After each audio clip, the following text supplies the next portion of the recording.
البشير قد نحو rek liggéey boobu naka la ko comité scientifique bi saytoo ak lan mooy attente yi bu ñu génnee ci liggéey boobu tabarakalla nga xam ni ñi ngi fas yéene amal ko le 28 et le 29 mars incha allah 2025 kon nag soxna Fatou Sow ñu bàyyee la kàddu bi. asalaamaaleykum wa rahmatulah wa barakaatu di leen nuyu di leen gërëm di leen sant di sant suñu borom yi may ñu fekkee di sant Serigne Cheikh mi ñu boole ci mbir mi jaarale ko ci njabootam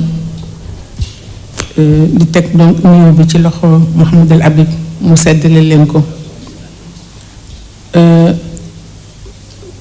Comité scientifique bi ñu sant suñu borom ñu ko teewi ñëpp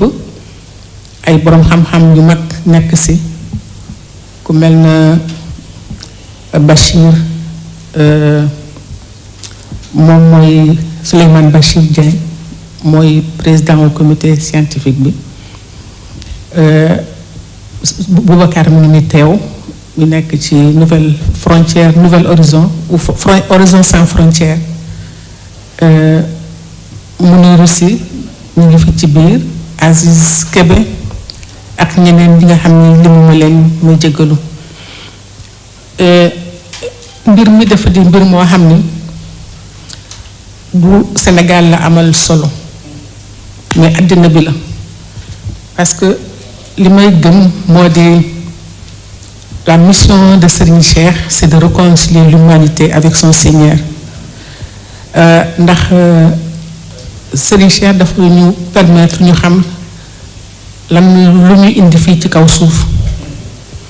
sooy jàng la pensée de Serigne Cheikh day tax li ma wax nii tuuti dama koy expliquer si moom laa comprendre lan mooy la notion de liberté ndaxte moom moo la permettre bi nga xamee ni yàlla moo la bind teg la fi mënutoo jaamu keneen ku dul moom et c'est à partir de ce moment-là qu'on peut parler d'égalité ontologique ñun ñëpp ñoo yam ci yàlla ci suñu borom et c'est la profonde notion de liberté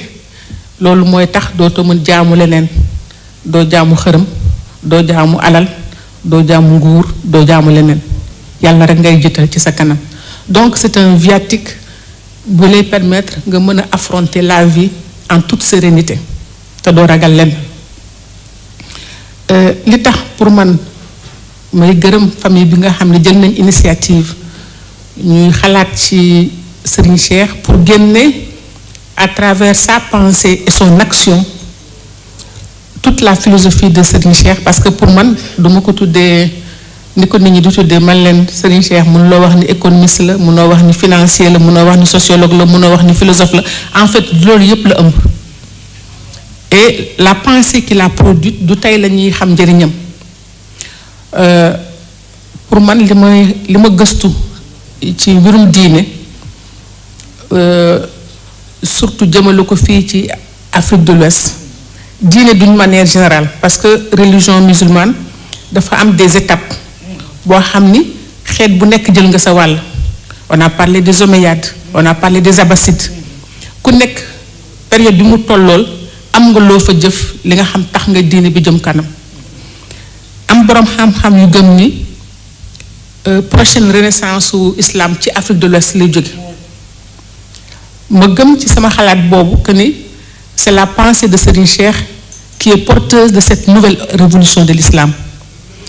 évidemment dama koy wax sama doom ni ma mais yaay li ngay wax rëy na de parce que sama doom bi moom ñaseen la mun ma yaay sa wax ci rëy na de ma ne ko non rëyul parce que boo jàngee parce que Serigne Cheikh sa pensée c'était pas pour ses contemporains il a réfléchi pour le futur et pour l'avenir un avenir qui n'est pas encore là mais bu fekkee da ngay def prospective di nga gis jéego yi fan la ñu jëme parce que ni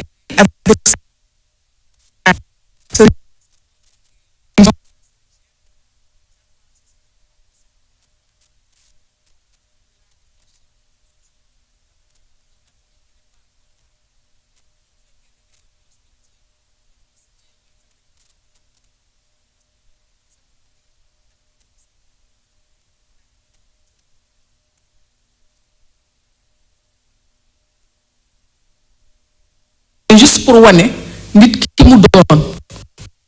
ba loolu moo tax ma ni il a jeté la pensée de Serigne Cheikh aujourd'hui n'est qu'une province de la pensée islamique c'est-à-dire xëy na ruq bu ndaw la ñu koy wax ne góor gi ci ruq bu ndaw la ci pensée islamique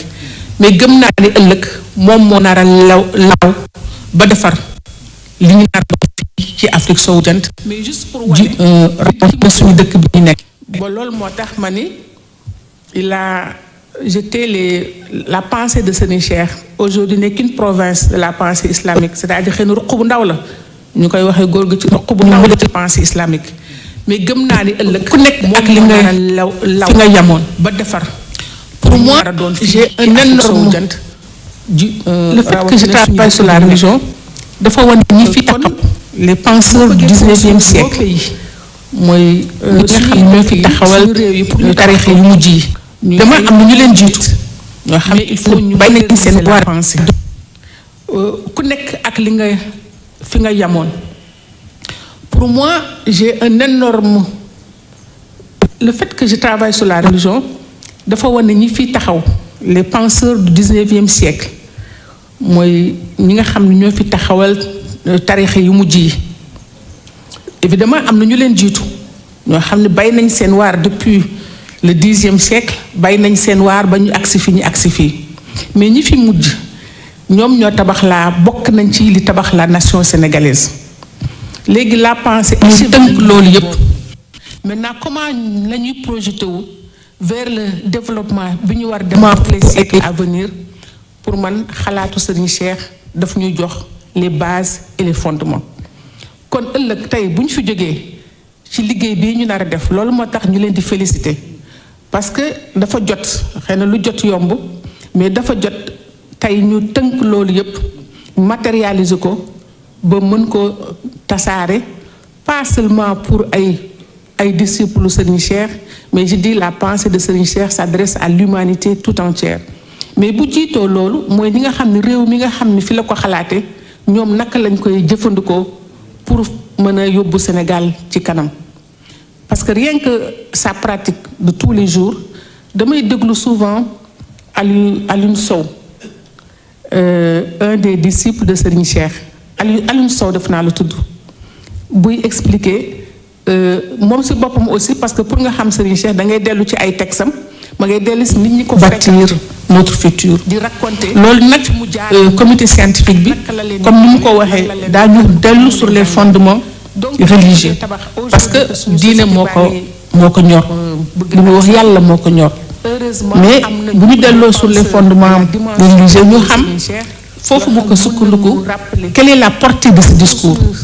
fan la àgg évidemment c'est l'infini pour moi c'est comme la nature la pensée de Serigne Cheikh elle n'a pas de limite limite bu nekk ak ki nekk fa mu toll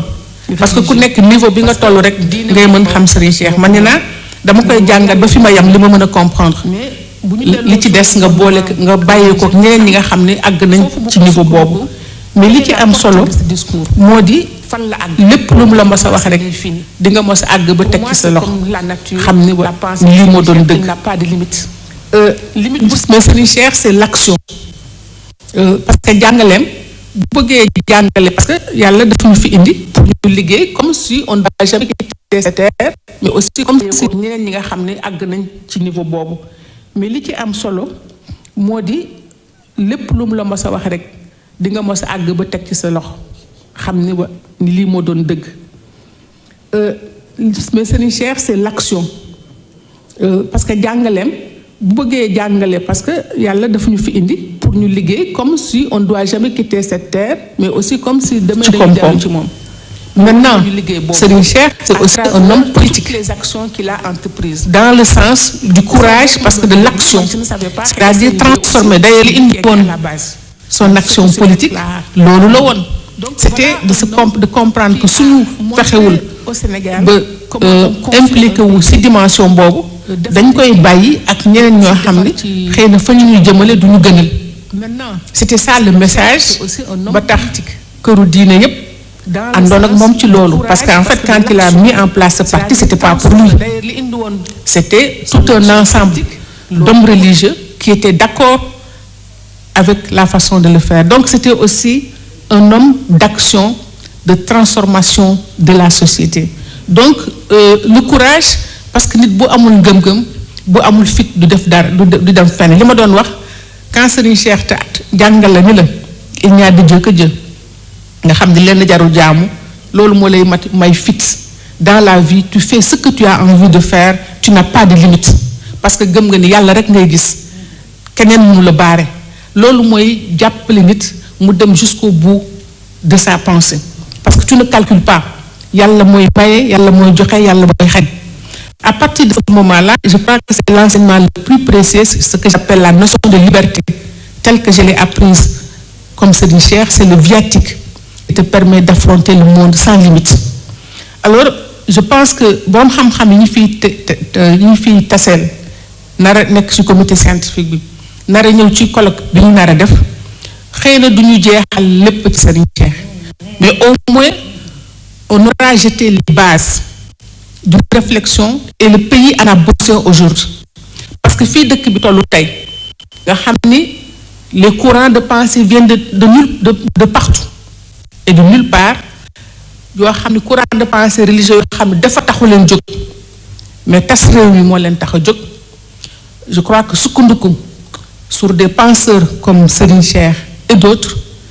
dafa ñuy dimbale ñun Sénégalais ñu xam fan la ñuy teg suñu tànk. Et donc vulgariser ce travail-là à plusieurs niveaux, niveau connaissance extrêmement élevé, mais aussi fexe ba li ñu fay tënk ci colloque boobu di génn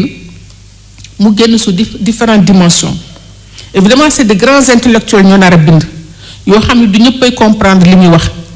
mais naka lañ koy fexe aussi ba delloo ko pour alphabétiser les Sénégalais, c'est-à-dire plusieurs types de niveaux d'écriture moo nar a am nga xam ne xale bi ndaw bi mën